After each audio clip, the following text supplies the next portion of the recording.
আজকে রাজ্যের মুখ্যমন্ত্রী নিয়ে যে ভাষায় আক্রমণ হয়, শুধু তোমার দল বলছি না, আমি বলছি অপদার্থ তো খুব মানে নির্বিষ শব্দ, মানে না, আমি সেদিন ভুল করেছিলাম। হ্যাঁ, কিন্তু আজকে তাহলে আমাকে ভুলটা দলেরও সবাই ভুল করছে। আমি এখনকার মুখ্যমন্ত্রী নিয়ে কি বিশেষণ ব্যবহৃত হয়? আমি সার্বিকভাবে বলছি, বা ধরো উল্টো দিকেও বিরোধী দলনেতা নিয়ে কি বিশেষণ ব্যবহৃত হয়, রাজ্য সভাপতি নিয়ে ধরো তোমাকে নিয়ে কি বিশেষণ ব্যবহৃত হয়? আমি বলছি কোথাও কি শ্রমিক বিতা ভেরি সিরিয়াস নোট, এই সোশ্যাল মিডিয়ার বাজারে বাঙালির যে সংস্কৃতি, রুচি, মানে সভ্যতা, শিক্ষাটা ছিল, সেটা কোথাও মানে আমি যেহেতু শব্দটা আমি খুব ইন্টারেস্টিং লেগেছে যে অপদার্থ, এখন তো অপদার্থ বলবে যে তো নরম বক্তৃতা দিয়েছে শ্রমিক ভট্টাচার্য, কিছুই বলেনি মুখ্যমন্ত্রীকে। তো মনে হয় না অনেকটা প্যারাডাইম শিফট হয়ে গেছে? একটা প্যারাডাইম শিফট তো হয়েছেই, এটা অত্যন্ত দুর্ভাগ্যজনক। আর শুধু বাঙালি বলে নয়, সারা ভারতবর্ষেরই যেখানে বক্তৃতা হয়, আমরা যদি অটল বিহারী বাজপেয়ী, রামমোহন লইয়া, আমার অনেকের বক্তৃতা শোনার সুবিধা হয়েছে, হরিপদ ভারতী, একদম প্রবাদপতি বাগ্মী। তো আর আমি যাদের বক্তৃতা শুনেছি, আমি চন্দ্রশেখরের বক্তৃতা শুনেছি, আমি বিটি রণদীপের বক্তৃতা শুনেছি, আমি অনেকের বক্তৃতা, বিশ্বনাথ প্রতাপ সিং বক্তৃতা শুনেছি, ইন্দিরা গান্ধী শুনেছি, রাজীব গান্ধী শুনেছি। এগুলো তো নয়, মানে যাদের বক্তৃতাটা বা যাদের বাগ্মিতা একটা নির্দিষ্ট প্রতিষ্ঠা নিয়ে এসেছিল, তারা কিন্তু কেউ কোনো অপশব্দ ব্যবহার করতেন না, করতে হয় না, এবং তাতে সমালোচনার তীক্ষ্ণতা একটুও কম হয় না। জ্যোতি বসু সম্পর্কে বলতে গেলে আরেকটা ঘটনা আছে যেটা আমার জীবনের সবচেয়ে বড় শিক্ষা। হাওড়ার ডোমজুড়ে একটা মিটিং করছিলাম, স্ট্রিট কর্নার, ওখানে আমরা একটা বিজেপির ইউনিট খুলেছি। এটা কত সাল নাগাদ? এটা সম্ভবত 86 সালের ঘটনা। আচ্ছা, 86 সালই হবে, হয় 85 নয় 86। তো সেখানে প্রথমে এসে বললো যে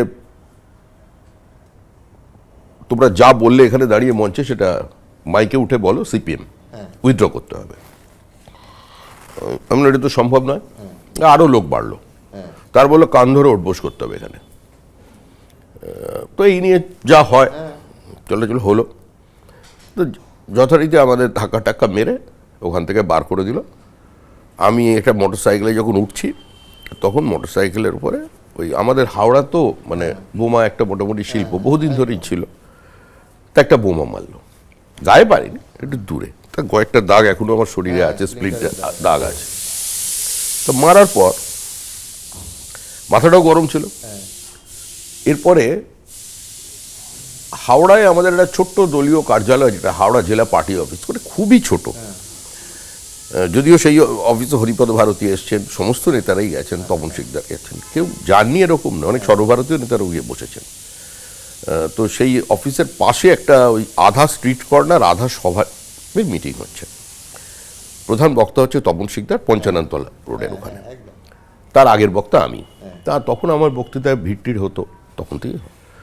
তা আমি বলে যাচ্ছি, খেয়াল নেই, আমার মুখ দিয়ে হঠাৎ বেরিয়ে গিয়েছিল, আমি সাধারণত এটা অনেককেই বলেছি, জ্যোতি বসু সম্পর্কে আমি ব্যক্তিগত আক্রমণ করি, হঠাৎ বেরিয়ে গেছিলো অপদার্থ। লোক হাততালি দিয়েছে, ঠিকই আছে, সিপিআইয়ের উপর ক্ষোভ আছে, স্থানীয় মানুষ যারা বাম বিরোধী মানুষজন শুনছিলেন। তারপরে তপনদাও বক্তৃতা করেছে, অফিসে বসেছে, আমার থেকেও জুনিয়র ছেলেরা সেখানে ছিল, মানে যারা আমাকে নেতা বলে তখন মানে। তো বলছে, তুই কে, তুই কার সম্পর্কে কথা বলছিস? যার সম্পর্কে বলছিস তিনি জ্যোতি বসু, রাজ্যের মুখ্যমন্ত্রী। আরে বয়সের তো একটা মর্যাদা আছে, তার একটা রাজনৈতিক অতীত আছে, কতদিন পার্টি করছিস, তুই বললি কি করে এই শব্দটা? বলে আরো যেগুলো বলেছে সেগুলোকে আমি সেন্সার করে দিলাম, প্রায় আমার চোখ দিয়ে জল এসে গেছে। তো বললো, তারপরে তপনদা বুঝলেন যে ডোজটা বেশি হয়েছে, হয়তো ঠিকই হয়েছিল, বেশ কিছু নয়। তো উনি তারপরে ওনার স্কুটার করে আমাকে মন্দিরতলায় নামিয়ে দিয়ে গেলেন, নবান্নের কাছে, সেখান থেকে আমার বাড়িটা খুব কাছে। এবিপি আনন্দ, এগিয়ে থাকে, এগিয়ে রাখে।